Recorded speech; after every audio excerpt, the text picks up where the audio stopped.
Good morning everybody. Success point Deoband में आपका फिर से स्वागत है। आज की इस वीडियो में हम पढ़ने वाले हैं आधुनिक भारत के इतिहास में बंगाल राज्य। आज ये बंगाल राज्य पर हमारी थर्ड वीडियो होगी, तीसरी। इससे पहले दो वीडियोज में हमने सिराजुद्दौला तक कवर किया था, जिसमें प्लासी का युद्ध, अलीनगर की संधि और उसके बाद में मीर जाफर को बनाया गया था। आज हम पढ़ेंगे मीर कासिम और उससे आगे के शासकों के बारे में, या बंगाल के जो नवाब थे। तो चलिए स्टार्ट करते हैं। ये बंगाल की हमारी कौन सी थर्ड वीडियो होगी, आज तीसरी। इससे पहले दो वीडियोज में सभी कुछ कवर हमने किया है, और जो एक और बनाएंगे उसमें परीक्षा में पूछे गए जो क्वेश्चन होंगे इंपोर्टेंट, उनके बारे में डिस्कस करेंगे। तो स्टार्ट करते हैं। बंगाल, मीर कासिम, ठीक ना, मीर कासिम। तो पहली वीडियोज में हमारा कितना कवर हुआ है? मुर्शीद कुली खां, शुजाउद्दीन, सरफराज अली, अलीवर्दी खां और सिराजुद्दौला। सिराजुद्दौला के शासनकाल में कालकोट की घटना हुई थी। एक षड्यंत्र रचा गया था, षड्यंत्र के तहत ही सिराजुद्दौला को मार दिया गया था। फिर बाद में इसका जो चीफ कमांडर था, मुख्य सेनापति, ये मीर जाफर बना था। मीर जाफर के ये हेल्थ खराब होने के कारण इसको पद से हटा दिया गया था। फिर उसके दामाद मीर कासिम को बनाया था। तो हम क्या पढ़ेंगे? मीर कासिम। जो प्लासी का युद्ध था, प्लासी वर्तमान में नदिया जिले में है, उसमें कमेंट भी हुए थे उस युद्ध में, क्योंकि एक तरफ ये षड्यंत्रकारी थे और दूसरी तरफ नवाब। तो इतिहासकार ने कहा है कि सामान्य भाषा में जिसे युद्ध कहा जाता है वह तो कभी प्लासी में हुआ ही नहीं। यह तो केवल एक षड्यंत्र का परिणाम था, जिसमें एक तरफ भोला शिकार तथा दूसरी तरफ निपुण बाघ थे। ऐसा किस बारे में कहा गया है? प्लासी के युद्ध के बारे में। कुछ इतिहासकारों का एक कमेंट था कि इतना परिणामी और तीव्रगामी युद्ध पहले कभी नहीं हुआ, क्योंकि इसके परिणाम बहुत जल्दी आए थे। मीर का ये नवाब को मार दिया गया था और मीर जाफर को बंगाल का नवाब घोषित किया गया था। अब हम क्या देखते हैं? मीर कासिम। मीर कासिम का जो शासनकाल रहेगा सन 1760 से और 63 तक। तो हम इसमें क्या पढ़ेंगे? एक तो बक्सर का युद्ध, और जो बक्सर का युद्ध था ये भारत में प्रथम विद्रोह भी था। भारत का पहला महान विद्रोह, great revolution of India 1857 revolution, वो 1857 का विद्रोह था। लेकिन भारत का जो पहला विद्रोह था ये बक्सर का युद्ध ही था। अभी हम इसके बारे में चर्चा करेंगे। और फिर मीर कासिम को के बाद में फिर से मीर जाफर को बनाया गया 2 वर्षों के लिए। फिर नजीबुद्दौला, सैफुद्दौला और मुबारिकुद्दौला। मुबारिकुद्दौला अंतिम यहाँ का नवाब बना है बंगाल का। तो हम डिस्कस करते हैं मीर कासिम के बारे में। चलिए, मीर कासिम। मीर कासिम, एक तो मीर कासिम ये मीर जाफर का दामाद था, और शासनकाल सन 1760 से और 63, क्योंकि 64 में फिर बक्सर का युद्ध था। तो इसने क्या किया था? जब इसको बंगाल का नवाब बनाया गया, बंगाल में एक बार और मैप में देख लेते हैं कि मैप में बंगाल की स्थिति क्या है। यहां पर देखिएगा बंगाल। तो ये क्या क्षेत्र आ जाएगा? यहाँ से बंगाल का। यहीं पर एक जगह मुर्शिदाबाद और मुंगेर, एक क्या आ जाएगी? मुंगेर। और पहले क्या? मुर्शिदाबाद। मुर्शिदाबाद, मुर्शिदाबाद यहाँ की राजधानी थी पहली, बाद में फिर मुंगेर बनाई थी। तो मीर जाफर ने क्या किया? एक तो जब नवाब बनाया गया तो यहाँ पर अंग्रेज अधिकारी हालवेल, हालवेल के बाद में वेनिस्टार्ड। हालांकि जो हालवेल था बंगाल का ये गवर्नर, अंग्रेज गवर्नर, ये अस्थायी रूप से था। बाद में जो वेनिस्टार्ड को बनाया गया तो क्या, एक तो 3 जिले दिए थे, वर्धमान, वर्धमान और एक मिदनापुर, वर्धमान, मिदनापुर और चटगांव। चटगांव, वर्धमान, मिदनापुर और चटगांव, इनका जो राजस्व वसूलने का अधिकार था ये कंपनी के पास आया। कंपनी, ये कंपनी को दिया गया था, यानी कि ईस्ट इंडिया कंपनी के अधिकार क्षेत्र में चले गए। और एक सिलहट जगह पड़ती है असम में, सिलहट। सिलहट में चूने का व्यापार होता था। चूने के व्यापार से होने वाली आधी आमदनी भी कंपनी को दी जाएगी। एक जगह क्या आ जाएगी? सिलहट। सिलहट, सिलहट में जो व्यापार था चूने का व्यापार, चूने का व्यापार, चूने के व्यापार की आधी आमदनी, आधी आमदनी ये किसके पास आएगी? आधी आय ये भी कंपनी को दी जाएगी। ऐसा पैक्ट हुआ। और कुछ धन भी दिया गया, लगभग 2,34,000 रुपए भी दिए गए, ये कंपनी को दिए गए। इसमें फिर क्या हुआ? इसे नवाब घोषित कर दिया गया। लेकिन इसने सबसे पहले अपनी राजधानी मुर्शिदाबाद से मुंगेर को बनाया। ये क्या कार्य किया था? राजधानी परिवर्तन। राजधानी परिवर्तन, राजधानी परिवर्तन किया मुर्शिदाबाद से, मुर्शिदाबाद, मुर्शिदाबाद से राजधानी कहां पर बनाई? मुंगेर। और मुंगेर में ही एक तोड़दार बंदूकों का कारखाना लगवाया था, यानी कि जो जिसमें कार्ट्रिज लगाते हैं, थोड़ा उसको मोड़ कर बनाते हैं, तो तोड़दार बंदूक का कारखाना कहां पर? मुंगेर में बनवाया। यहीं पर एक फ्रांसीसी अधिकारी थे जिनका नाम रीनहार्ट आता है, वाल्टर रीनहार्ट, इसी को सिमरू के नाम से जानते थे, उसकी सहायता से। तो ये कहां पर बनवाया? ये मुंगेर में। मुंगेर में क्या? तोड़दार बंदूक का कारखाना। तोड़दार बंदूक, तोड़दार का मतलब नहीं कि बंदूकों को तोड़ा जाता था, उसको तोड़कर थोड़ा उसमें गोली लगाते हैं, फिर कार्ट्रिज लगाते हैं। तो तोड़दार बंदूक का कारखाना ये किसकी मदद से लगवाया? एक इसके फ्रांसीसी अधिकारी थे, वाल्टर रीनहार्ट, फ्रांसीसी अधिकारी, फ्रांसीसी अधिकारी, फ्रांसीसी अधिकारी का नाम क्या था? Walter Reinhart, Walter Reinhart. इसके सहयोग से एक कारखाना लगाया गया और इसी को हम समरू के नाम से जानते हैं, समरू, समरू। ये क्या था? फ्रांसीसी अधिकारी, इसने ये तोड़दार कारखाना लगवाया। तभी क्या हुआ, एक उप दीवान थे या उप सूबेदार बिहार के, नारायण, इसका नाम नारायण आता, राम नारायण, राम नारायण राम नारायण को एक जो उप सूबेदार कहां के थे? बिहार, बिहार, उप सूबेदार, उप सूबेदार, बिहार के उप सूबेदार, इसको मृत्यु दंड दिया गया था, मृत्युदंड। ये किसने मारा था इसको? मीर कासिम ने, क्योंकि वहां से जो लगान आना था या राजस्व वो उसने टाइम पर नहीं दिया था और इसे अंग्रेजों का संरक्षण प्राप्त था, इसलिए अंग्रेज इसके विरुद्ध हुए।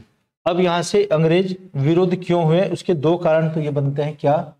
एक तो फ्रांसीसी अधिकारी, जो आपको अभी बताया कि फ्रांसीसी से मदद ली थी इसने, फ्रांसीसी, और फ्रांसीसी किसके शत्रु थे? अंग्रेजों के। फ्रांसीसी अधिकारी जिसका नाम समरू था, फ्रांसीसी अधिकारी समरू, एक तो समरू के कारण से विरोधी हुए। दूसरा, जो इन्होंने हत्या की थी, ये हत्या जो की थी बिहार के नवाब की या उप सूबेदार की, तो इस कारण से ये क्या हुए? अंग्रेज इनके विरुद्ध हुए। अब अंग्रेज हटाना चाहते थे मीर कासिम को, और मीर कासिम को सन 1763 में अपदस्थ कर दिया गया। 1763 के बाद में यहां पर फिर मीर जाफर को बना दिया गया, मीर जाफर को दोबारा बनाया गया सन 1763 से, और ये 65 तक रहा, 1763 से और 65, क्योंकि यहां पर एक संधि हुई थी फिर 65 में, इलाहाबाद की संधि। तो इसी बीच युद्ध की घोषणा हो जाती है। युद्ध कौन सा लड़ा गया था? युद्ध बक्सर का युद्ध, बक्सर युद्ध। बक्सर युद्ध कब लड़ा गया? सन 1765 में। और ये युद्ध के साथ साथ एक विद्रोह भी था, विद्रोह, युद्ध के साथ साथ क्या था? एक विद्रोह, रिवॉल्यूशन। क्वेश्चन आता है कि भारत का पहला विद्रोह कौन सा था? तो भारत का पहला विद्रोह बक्सर का युद्ध, और भारत का प्रथम महान विद्रोह 1857 का विद्रोह।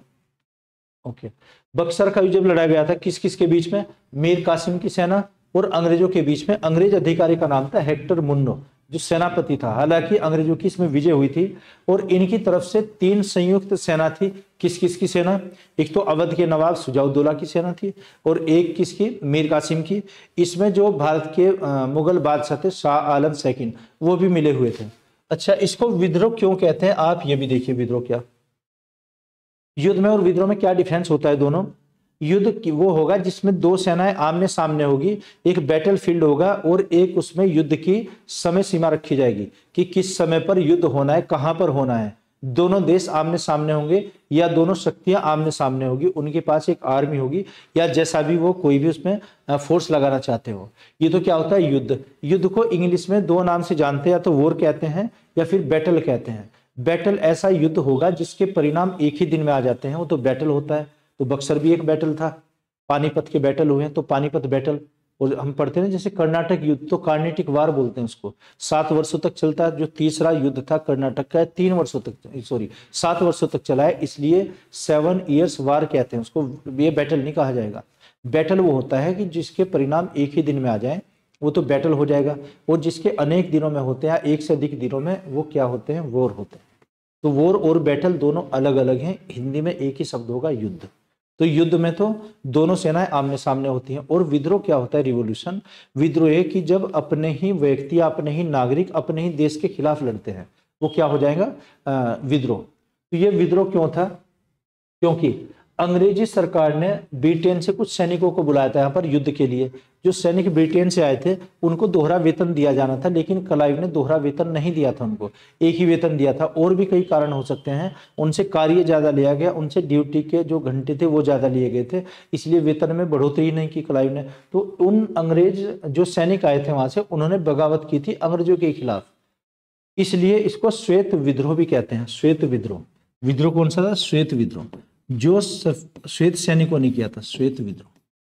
श्वेत विद्रोह भारत का प्रथम विद्रोह, और भारत का प्रथम महान विद्रोह 1857 का विद्रोह, पूरा एक चैप्टर पढ़ा जाएगा। तो बक्सर के युद्ध में यह सेना भी मीर कासिम की तरफ मिली थी। तो मीर कासिम की तरफ कौन कौन हुए, एक तो मीर कासिम, मीर कासिम, और एक अवध के नवाब सुजाउद्दौला,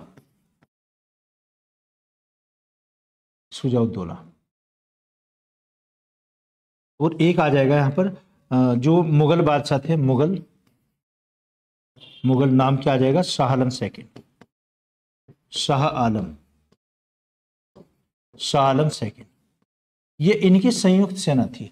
इसके विरुद्ध लड़ा गया, अंग्रेजों के, अंग्रेजों।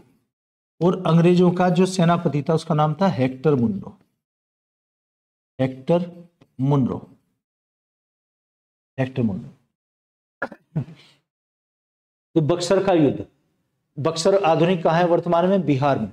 बिहार में जैसे जाएंगे तो पटना से पहले ही बक्सर, बक्सर का युद्ध ये मीर कासिम और अंग्रेजों की सेनाओं के बीच लड़ा गया। और मीर कासिम की एक संयुक्त सेना थी, अंग्रेजों, ये सुजाउद्दौला की, अवध के नवाब मीर कासिम की, और जो भारतीय मुगल बादशाह थे शाह आलम सेकंड की सेना थी। लेकिन हेक्टर मुन्नो की सेना ने इनको हरा दिया, और यहाँ से जो मीर कासिम था युद्ध स्थल से फरार हुआ, और ये दिल्ली की तरफ कूच कर गया था, जहां पर बाद में इसकी डेथ हो गई थी। तो इस युद्ध में जो जीत हुई थी ये किसकी हुई, अंग्रेजों की, बक्सर के युद्ध में। और बक्सर का युद्ध ही क्या कहलाएगा, भारत का प्रथम विद्रोह। आगे आइए, आगे देखते हैं। इसका स्क्रीनशॉट लेते रहिए आप बीच बीच में, जहां से आपको लगे। ठीक है, आगे बढ़ते हैं। अब होती है इलाहाबाद की संधि। अच्छा, मीर, अब ये नवाब कौन था, मीर जाफर। लेकिन मीर जाफर की हेल्थ खराब हो जाती है, उसके बाद में नजीबुद्दौला को बनाया गया था, नजीबुद्दौला। कहीं पर नजीम लिखा हुआ, नजीमुद्दौला, नजीब और नजीम एक ही नाम है। अच्छा, शासनकाल क्या रहेगा, हाँ 65 से और 66 तक। एक क्या आ जाएगी, इलाहाबाद की संधि। इलाहाबाद की संधि 2 बार हुई है, इलाहाबाद की संधि। इलाहाबाद की संधि कब हुई, एक तो 12 अगस्त को हुई थी, 12 अगस्त, और एक 16 अगस्त, 12 अगस्त और 16 अगस्त सन 1765। तो पहली जो संधि थी 12 अगस्त वाली, इस पर किसके सिग्नेचर हुए थे, क्योंकि संधि 2 बार हुई। एक बार तो अवध के नवाब सुजाउद्दौला और एक क्लाइव और शाह आलम सेकंड के बीच में हुई थी, और जो दूसरी संधि थी वो अवध के नवाब के साथ में थी, सुजाउद्दौला के। तो पहली संधि पर किस किस ने हस्ताक्षर किए थे, एक तो क्लाइव ने किए थे, क्लाइव, दूसरा सुजाउद्दौला, सुजाउद्दौला, और तीसरा आ जाएगा इसमें शाह आलम सेकंड, शाह आलम सेकंड। इन तीनों ने हस्ताक्षर किए थे। और इस संधि की क्या शर्तें थी वो भी आप जान लीजिए। संधि की शर्तें क्या, एक तो बंगाल, बिहार, उड़ीसा की जो दीवानी थी वो अंग्रेजों के पास जाएगी। बंगाल, बिहार, ये जो बिहार से सटे हुए थे, इनका राजस्व वसूलने का अधिकार अंग्रेजों के पास चला गया। तो बंगाल, बिहार, उड़ीसा। दूसरा, जो यहाँ के मुगल बादशाह थे इनको 26 लाख रुपए का पेंशन याफ्ता बनाया गया। तीसरी इसमें शर्त थी कि जो अवध होगा वो तो अवध के नवाब को ही दे दिया जाएगा, लेकिन इलाहाबाद और कड़ा का क्षेत्र वो मुगल बादशाह को दिया जाएगा। हालांकि अंग्रेजों ने फिर से वो 50 लाख रुपए में बेच दिया था। तो शर्तें क्या थी? एक तो बंगाल, बिहार, उड़ीसा, बंगाल, बिहार और उड़ीसा, उड़ीसा इसकी जो दीवानी होगी, दीवानी यानी कि राजस्व वसूलने का अधिकार, दीवानी, ये कंपनी के पास जाएगी, कंपनी, ईस्ट इंडिया कंपनी के पास। दूसरा, 26 लाख वार्षिकी के बदले, 26 लाख वार्षिकी, एक वर्ष में 26 लाख रुपए, 26 लाख रुपए वार्षिक के बदले, वार्षिक के बदले। पेंशन याफ्ता, अब ये शाह आलम सेकंड को, आलम सेकंड को पेंशन याफ्ता, ये पेंशन दी जाएगी। अब भारत में मुक्त व्यापार कर सकते हैं। तीसरा, इलाहाबाद और कड़ा का क्षेत्र, इलाहाबाद और कड़ा, कड़ा का क्षेत्र, ये किसे दिया जाएगा? ये भी शाह आलम को ही दिया जाएगा, शाह आलम, शाह आलम सेकंड को दिया जाएगा। और इसमें एक ही होगा कि कंपनी को व्यापार करने से नहीं रोका जाएगा, व्यापार करने से नहीं रोका जाएगा,